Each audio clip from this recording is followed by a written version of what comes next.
আসসালামু আলাইকুম। নতুন আরেকটি ভিডিওতে আপনাদেরকে স্বাগতম। এই বাইকটি হচ্ছে ইয়ামাহা এফজেডএস ভার্সন 3 বাইক। এই বাইকটি গত ঈদের দিন অ্যাক্সিডেন্ট করেছে এবং অ্যাক্সিডেন্ট করার পরে বাইকের চেসিস এবং সাইলেন্সার বেঁকে যায়। এখন আজকে নিয়ে আসলাম হচ্ছে এটিকে ঠিক করানোর জন্য। তাই এটিকে নিতে হবে প্রথমে লেদে নিয়ে বাইকের চেসিস সোজা করতে হবে এবং বাইকের সাইলেন্সারও সোজা করতে হবে। এর জন্য প্রথমে বাইকের সমস্ত কিট খুলে ফেলা হচ্ছে এবং কিট খুলে ফেলে আমরা নিয়ে আসলাম এখন লেদের যে টেকনিশিয়ান তিনি দেখতেছে যে আসলে কীভাবে কী করতে হবে। পরে তিনি প্রথমে সিদ্ধান্ত নিল যে গ্যাস দিয়ে হিট দিয়ে পরে চেসিস সোজা করবে।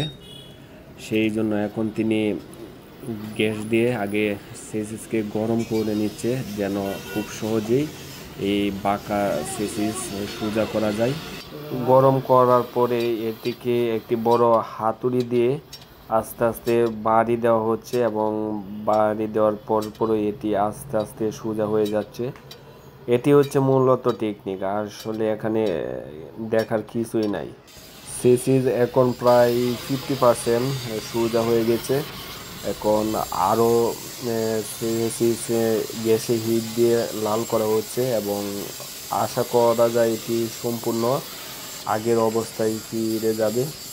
এটিকে লাল করার পরে আস্তে আস্তে হাতুড়ি দিয়ে বাড়ি দেওয়া হচ্ছে এবং চেসিস বর্তমানে মোটামুটি প্রায় 100% ঠিক হয়ে গেছে, আগের অবস্থায় চলে গেছে। চেসিসের কাজ শেষ, এখন কাজ করবে হচ্ছে বাইকের সাইলেন্সারের।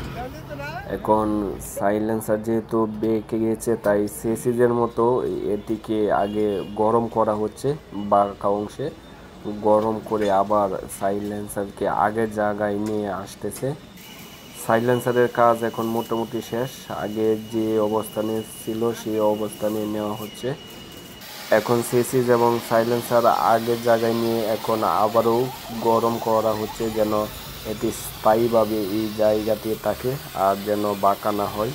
সেই জন্য এখন আবার আগুন দিয়ে এটিকে গরম করা হচ্ছে, আবার পরে ঠান্ডা করা হবে, তাহলে কাজ সম্পূর্ণ কমপ্লিট।